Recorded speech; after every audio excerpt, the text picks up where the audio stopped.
21st century is when everything changes. Oh boy, if only they knew.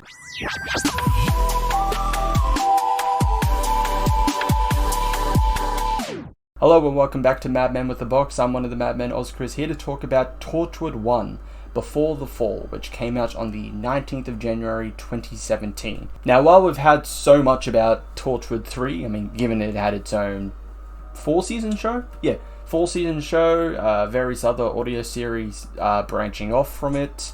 I think there was the 2 sequel audio series, Aliens Among Us, God Among Us, I believe. It wasn't particularly that I know a lot about Torchwood 1, yeah, except for a few sparse audio stories, but we got a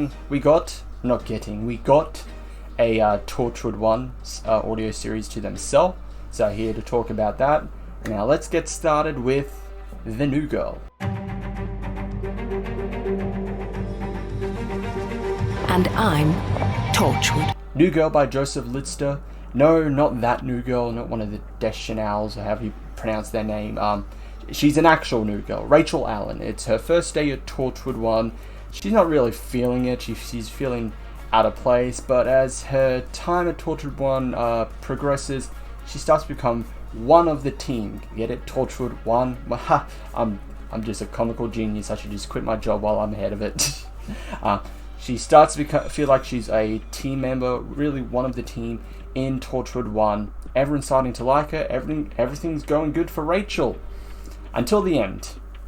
Now, this is a weird beginning for this anthology, because for like 9/10 of it, I was not interested at all. Nothing against the character of Rachel, it's just her story of being the new girl, her time in Torchwood. It just wasn't interesting, at least to me. I was just not engaged.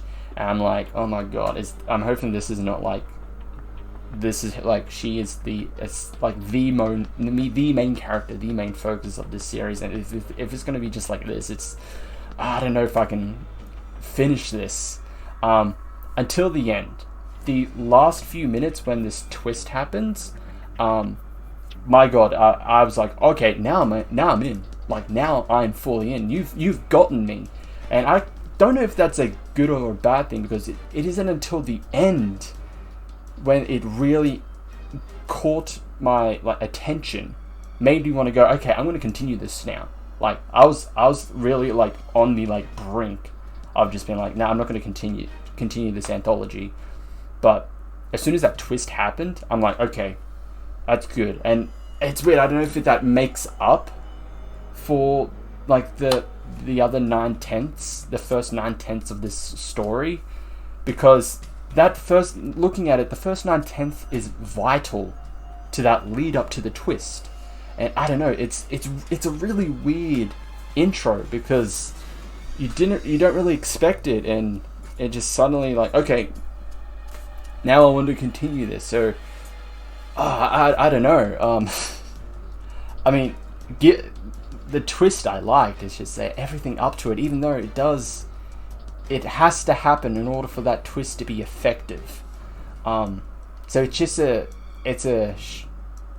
huge contrast, considering to like a lot of other anthologies, which are just 3 to 4 parts of a big story. It stands out. It stands out amongst the ones that I've listened to already. You know, stuff like Unit and all that. It really is a standout one because of how, like, not essentially jarring, that's just the only word I can think of to apply to this. But yeah, like, I essentially liked it at the end because of the twist. It's just, I don't know, that first 9/10, I know it is in service to the lead up, but I don't know. Yeah, it almost lost me. Like with the first 9/10, it almost lost me, and I didn't want to continue it. But luckily I did, because it gets better. That pushbird, yeah, no, brought her home. There's a new girl boss at Torchwood One. It's no longer Yvonne Hartman. She's on the run.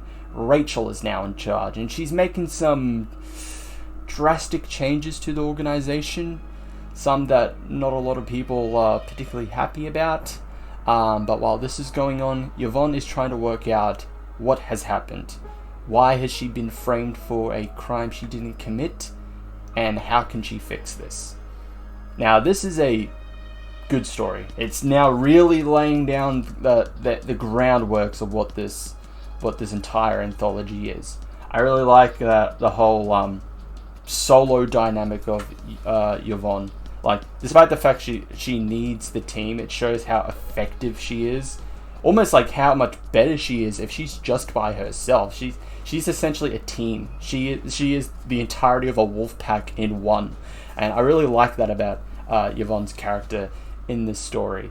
So yeah, a really, really good middle. Now, stakes are rising. We learn a bit more about Rachel, why she's doing all these like drastic changes to Torchwood now that she's in charge. I think it's a bit weird that like suddenly like she's the newest member, and then she's just like, okay, Yvonne's now on the run, and like you're in charge.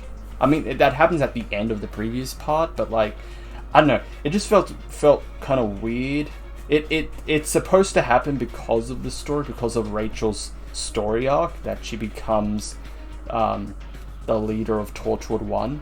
I know, it just feels a bit weird considering like all the other people are there. I feel like someone that's been there longer would have been given the position, but I don't know. Regardless of that, I still liked this part. It was really good, and that leads to our finale.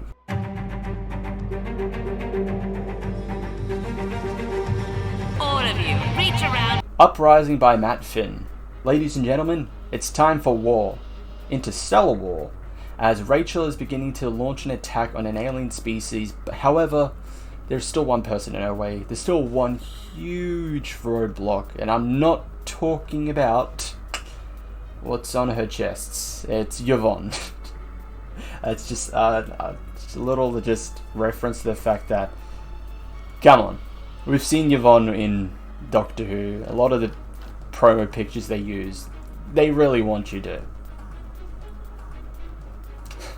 I'm just saying. But this is a good finale to this anthology. It wraps up everything nicely. I didn't feel like the pacing was hugely rushed because it was the end. Continuing off from the previous part, it shows how great Yvonne is solo, essentially by herself for the most part. Overall, it was a good end to this story. So that is it for my review, talk, whatever, that Torchwood One Before the Fall. I'll definitely be checking out the second one sometime soon. I'll just have to purchase it when I get a paycheck, so I'm more justified in buying it. Should really have been spending a lot on Big Finish. I'm lining up their pockets at this moment, but should really stop. I just love their stuff. Really, really do. But that is all. Thank you all for watching. Check out the previous videos. Check out, either mine or the other Mad Men stuff we do all together. And I'll see you all in the next one. Ciao.